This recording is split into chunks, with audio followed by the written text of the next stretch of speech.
This is the last present I will ever give you. My husband shoves divorce papers to me. I've decided to marry someone else. So thank you for being a cash dispenser until now. The guy I have been with for so many years turns out to be a horrible person. This is a story of my revenge.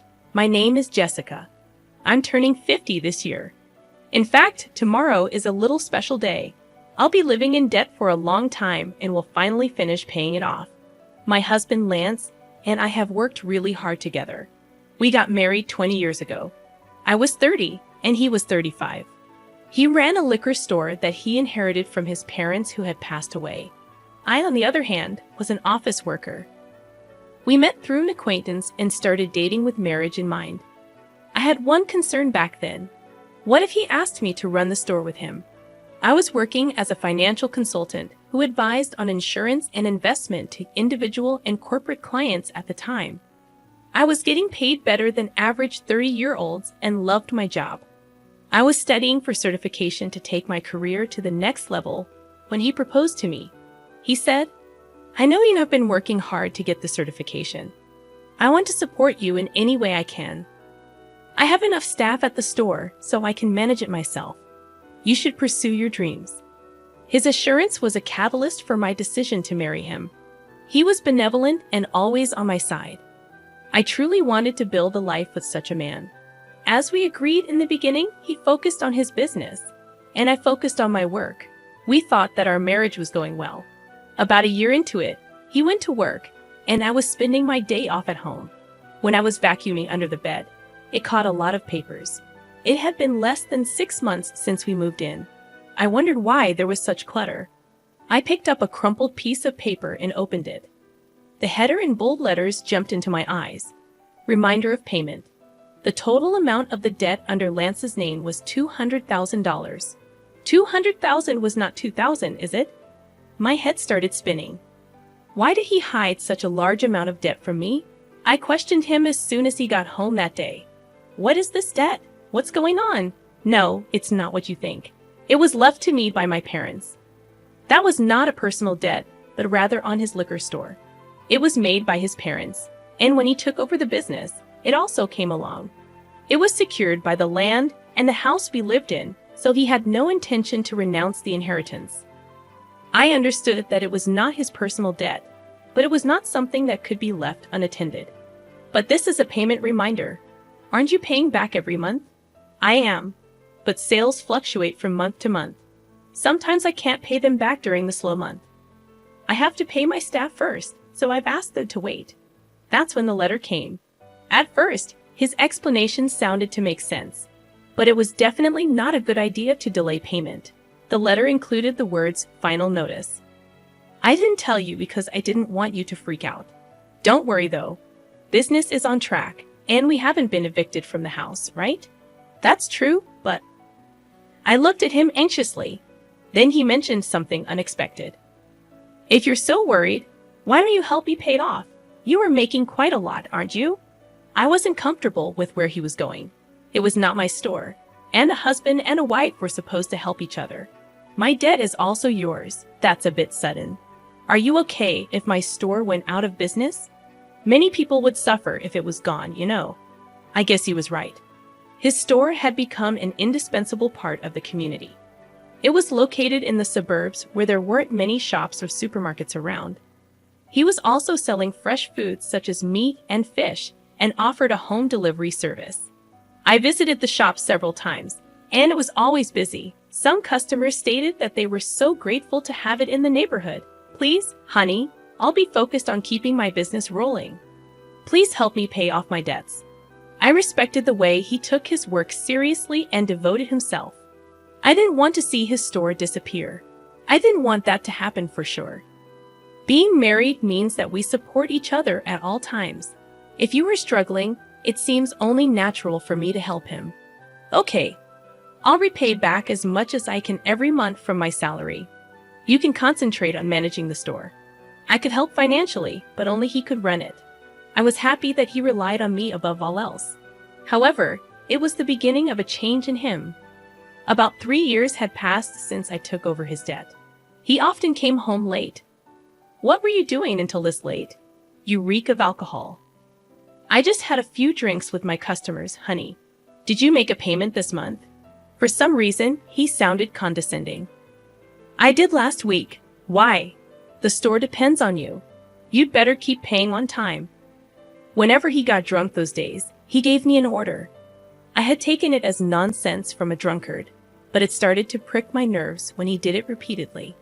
He made it sound like it was normal for me to pay back his debt. By the way, Matt has a third kid now. I envy him. Matt was his friend from high school. He had his own business, just like Lance. His wife also worked in the store with him. I've been wanting to talk to you about that. I told him what I had been keeping to myself. Don't you think it's time for us to start a family? His reaction was very cold. What? Davy? My business has just started picking up, and we are still in debt. How can we be so irresponsible? That was his stance. I held back my annoyance. Matt has 3 children now, right? We can manage one too. His parents are still well, and his wife works in the store. They are different from us. I couldn't counter that. I'd always thought that I would have children when I got married.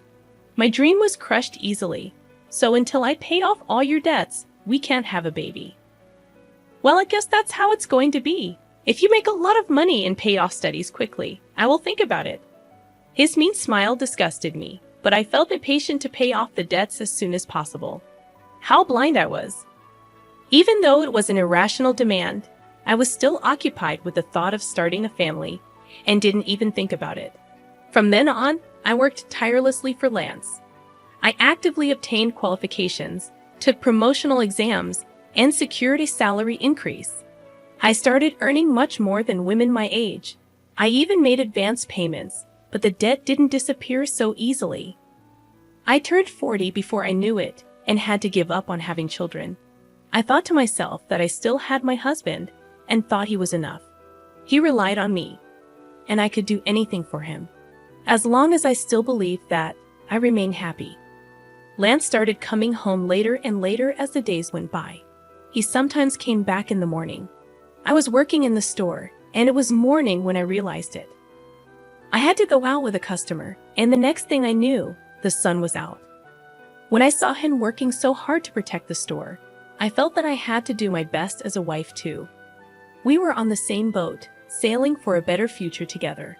The months and years went by, and the day finally arrived. I was going to make the last payment the next day. For the sake of the debt, I had to pass on all sorts of luxuries I didn't need to do so anymore. I could finally spend my hard-earned money the way I wanted. I realized that ever since I got married, I had been thinking too much about money. We had never taken a vacation or even dined at a nice restaurant. We were still in our 50s. I hoped to finally enjoy such things from then on. On the day the last payment was due, I took a day off. I prepared a more opulent dinner than usual, complete with a bottle of wine and Lance's favorite chocolate cake, intending to celebrate a debt-free life together. When he returned from work, I laid everything out on the table, remarking, "Finally, it feels like it's been a long time. But the last 20 years have gone by so fast, haven't they, honey?" His trembling and lowered head made me wonder if he was crying from happiness. However, to my shock, he burst into laughter in a way I had never heard before. "What the hell is going on? Are you okay?" My supposed husband declared something outrageous. "You are dismissed now. I'm grateful to you for the past 20 years. Thanks to you paying off all my debt, I'm a free man. Great job. I don't need you anymore." "What are you talking about?" I genuinely had no clue. He pulled out something from his bag. "This is my last present to you." Bold letters of a divorce petition stabbed my eyes. Proudly, he continued, "I've decided to marry someone else. So you are no longer of any use to me. Thanks for being my cash dispenser until now. You're getting remarried? Have you been cheating on me all this time?" I recalled his habitual late returns, citing work or socializing. While I toiled to pay off his debt, he was nowhere to be found. His expression remained smug. "I will never read that unfaithful. I have already found the next potential wife. I want to divorce you and marry her. That's why I have been waiting for you to clear my debt." Tears welled up at the absurdity. The feast I had prepared blurred before my saddened eyes. Get the hell out of here. He handed me the divorce papers. My blood boiled faster than I could feel sadness or despair. Okay, but you won't regret it. I forced out my voice. No, I won't. Why would I regret divorcing an old hag like you? Old hag? If I were her, he would be an old fart. Did he think he was still young? His misconception was so ridiculous that I regained composure and accepted the divorce papers. I'm going to take this with me for now, and I'll be in touch. I packed my belongings and left the house. How could my 20 years of marriage come to such an easy end? Finally alone, I shed tears of emptiness and frustration. Later, I asked my attorney for a divorce agreement, sending it to Lance. I also requested a background report on his bride-to-be. Shortly after, he called me. Hey, Jessica, what the hell is this document? He sounded furious. I could imagine his face turning bright red even over the phone. Contrasting his fury, I remained calm. That is a divorce agreement. What about it? I know what it is. What I'm talking about is this loan agreement. Why do I have to pay you back? He sounded distraught, yelling, This is crazy. This is not right.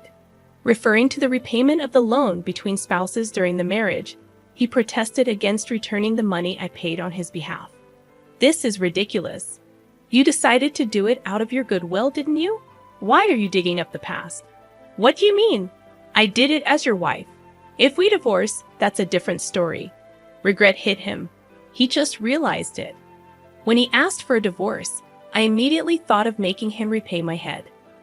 My profession involved dealings with insurance and investments, giving me contacts with experienced attorneys. I consulted them right away. The total, including interest, was a little over $300,000. I was determined to have him pay me back precisely that. That was all I asked for. He grasped the seriousness, seeing the name of a locally famous attorney on the document. Ludicrously, he said, You know that I don't have much money. Sell the store to fund it then. If I do that, I won't have anything left. You're only 55.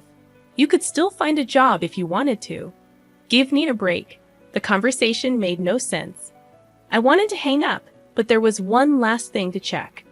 How's it going with your new bride-to-be? None of your business. I burst out in laughter. It seemed like he was going through a lot. Good luck. I was about to hang up. Wait a minute. I've decided not to marry her. We can start over. For some reason, he pleaded with me. I yelled my last words and hung up. Start over? Don't kid yourself. I don't want you. I had been married to such a man for 20 years. Did I look more ridiculous than him in the eyes of others? I respected him until the divorce. I had watched him work hard for the store and his customers. 20 years later, I realized he was just a fool. The mentioned remarriage started with innocent flirtation with a part-time university student, Melissa. You are so cute, Melissa. Will you be my wife? She played along, jokingly replying, Well, I would think about it if you let me be a full-time housewife. The truth was, he believed she was serious. Marrying a man nearly 40 years her senior seemed like a mere joke to her.